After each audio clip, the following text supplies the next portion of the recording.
So you remember how I told you in my last video how I wasn't going to do another geology video?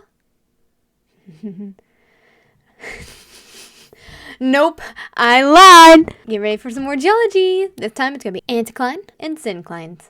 Honestly, I tried. I started to do another video, but then I thought, you know, it'd be even better than a highlights moment?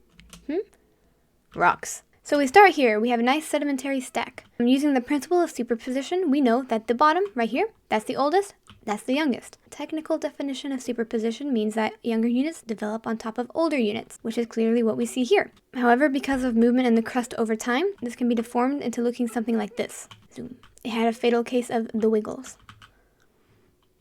As you can see, it goes down and up, down and up, down and up. Sort of like a person about to flatline. The heart's going blah, blah, blah. But the wiggle itself isn't the important part. There's actually specific names to the rises and the falls. The rises are called the anticline, and the falls are called the synclines. So here's an anticline in isolation. As you can see, it's the rise part of that. Same thing, just a little bit smaller so you can see it a little bit easier.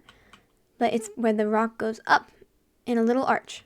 And here's a syncline in isolation. As you can see, it goes down, forms a little bowl, and it's the dip part of that same formation. There's two ways you can remember syncline versus anticline and what direction they go in. The first one's called the soup method, and the second one's called the drawing method. So the soup method, is very simple. Think of a syncline as soup,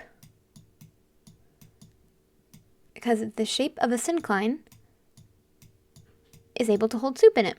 The anticline, remember, it's the dome, no soup. It's going to pour off the edges.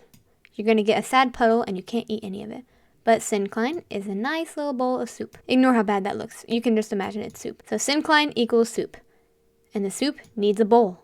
And if you know what the syncline is, you can figure out pretty easy what the anticline is just based off the process of elimination. Because if it is an A, it's going to be B. The next is called the drawing method. And for this one, all you have to do is write down each word. So just write the beginning of each word. The anti and the syn. Now if you draw a line around it, look which ones make a dip in what direction, okay? So see, there's a dip upward in the anticline. There's a dip downward in the syncline. And in that way, just by writing the word, you can look at what direction they go in. So the anticline, obviously it's going up. Syncline is going down. While you'll often find an anticline and syncline together, that's not guaranteed in nature. Like, a lot of times, yes, you will see that type of formation. But sometimes you can just find the arch, and other times you can just find the dip. However, there's a process called weathering, and I'm sure most of you guys are aware of that. So I'm not going to go into details, but if you know anything about weathering, you will realize that anything that sticks out is likely going to get weathered down. And if you study these formations, this top area is sticking out. There's plenty of surface area for weathering and eroding to occur, and as you can imagine, this mound probably isn't going to be as prominent as you'd see it in nature. The same goes for this syncline. These edges, that's a lot of exposed area, and that area is more susceptible to the eroding and weathering processes, which means you're probably not going to find the synclines looking like this either. Instead, you're going to see something like this. And this is where it gets interesting. This is the part that I really liked. So as you can see, it's the bowl shape. And if you're aware of what the bowl is, you can turn around and see that. It's a syncline, but it doesn't have the little peaks. And here's an example of an ancline, and this is the cool part. So for this shape, it still retains that principle of the oldest on the bottom and the youngest on top. However, when it's missing the top, and you get a flat surface like this, you see this interesting shape starts to emerge. But for both anticlines and synclines, if you take the top off of them, you're going to see this uniform mirroring pattern. So it's the same colors on each side in the same order. So you have the cream first, then you have the purple, and then the mustard, and then the tan, and then the pink, and then the orange. This striped pattern is consistent across any anticline or syncline that has the top of it weathered off. So if you look here, you can see where the arch is cut off. So maybe there would have been the purple rock here, but because of weathering and erosion, it's not there anymore. And the same goes with the yellow, where it should be, it's cut off. There and there. So what does this mean exactly? Well, if we look over here at the side, the oldest is right here, the youngest is up there. So if we crawl back up here on top, the youngest is right here, and the oldest is in the middle. And that's interesting. It happens on both sides too. So if you're out in the field, and you're like, what the heck is a striped pattern on the ground? Obviously, it's going to be a lot bigger because rocks rarely occur in this, like, these cute little tiny layers. But if you're a geologist in the field and you come across these stripes, you can be like, wow, I know there's some type of bend. However, just because you know there's some type of bend doesn't guarantee if it's an ancline or a syncline. Because let's go look at the syncline over here. It also has that pattern, but look at this one compared to that one. That is the inverse version of that. So while this one has the oldest in the center, this one has the youngest in the center. And it makes sense because look at the side profile, okay? The oldest, remember, it's the dip. It's the bowl formation.